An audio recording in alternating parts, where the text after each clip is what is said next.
ADGP MR Ajith കുമാറിനെതിരെ PV Anwar ആണ് ഗുരുതരമായ ആരോപണങ്ങൾ ഉന്നയിച്ചത്. ഈ ആരോപണങ്ങളെ തുടർന്നാണ് സംസ്ഥാന സർക്കാർ MR അജിത് കുമാറിനെതിരെ വിജിലൻസ് എൻക്വയറിക്ക് ഉത്തരവിട്ടത്. ഇതിന്റെ അടിസ്ഥാനത്തിൽ വിജിലൻസ് അന്വേഷണം നടത്തി MR അജിത് കുമാറിന് ക്ലീൻ ചിറ്റ് നൽകുന്ന ഒരു റിപ്പോർട്ടാണ് സമർപ്പിച്ചത്. ഈ റിപ്പോർട്ടാണ് കഴിഞ്ഞ ദിവസം തിരുവനന്തപുരം വിജിലൻസ് കോടതി തള്ളിക്കളഞ്ഞത്. ആ തള്ളിക്കളഞ്ഞ റിപ്പോർട്ടിന്റെ പൂർണ്ണ രൂപമാണ് ഇപ്പോൾ പുറത്തു വന്നിരിക്കുന്നത്. അതിന്റെ പകർപ്പ് മാതൃഭൂമി ന്യൂസിന് ലഭിച്ചു.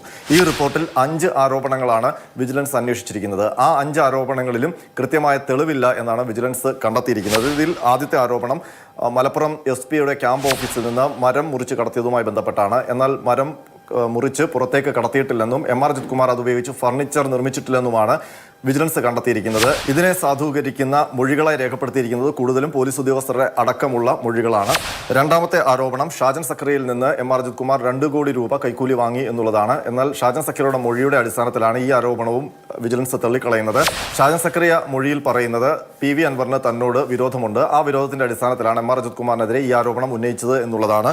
മൂന്നാമത്തെ ആരോപണം സ്വർണ്ണക്കടത്തുമായി ബന്ധപ്പെട്ടാണ്. അന്നത്തെ മലപ്പുറം SP ആയിരുന്ന സുജിത് ദാസുമായി ചേർന്ന് MR അജിത് കുമാർ അനധികൃതമായ സ്വർണ്ണക്കടത്ത് ഇടപാടുകൾ നടത്തി എന്നുള്ളതാണ്. ഈ ആരോപണത്തിനും തെളിവില്ല എന്നാണ് വിജിലൻസ് കണ്ടെത്തിയിരിക്കുന്നത്.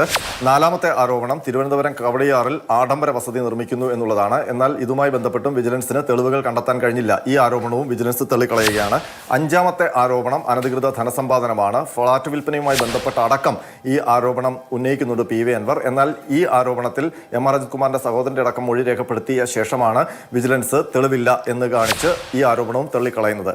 മാത്രമല്ല PV അൻവർ ഈ ആരോപണങ്ങളുമായി ബന്ധപ്പെട്ട് ഒരു തെളിവും ഹാജരാക്കിയിട്ടില്ലെന്നും വിജിലൻസ് ഈ റിപ്പോർട്ടിൽ പറയുന്നുണ്ട്. അതേസമയം വിജിലൻസ് കൃത്യമായ അന്വേഷണം നടത്തിയില്ല എന്നാണ് തിരുവനന്തപുരം വിജിലൻസ് കോടതിയിൽ ഹർജി നൽകിയ പരാതിക്കാരൻ അഡ്വക്കേറ്റ് നാഗരാജ് പറയുന്നത്. മാത്രമല്ല MR അജിത് കുമാറുമായി അടുത്ത ബന്ധമുള്ള ആൾക്കാരുടെ മൊഴി മാത്രമാണ് ഈ അന്വേഷണത്തിന്റെ ഭാഗമായി രേഖപ്പെടുത്തിയിരിക്കുന്നതെന്നാണ്. പരാതിക്കാരനായ തന്റെ മൊഴി പോലും വിജിലൻസ് രേഖപ്പെടുത്തിയിട്ടില്ലെന്ന് നാഗരാജു ആരോപിക്കുന്നുണ്ട്.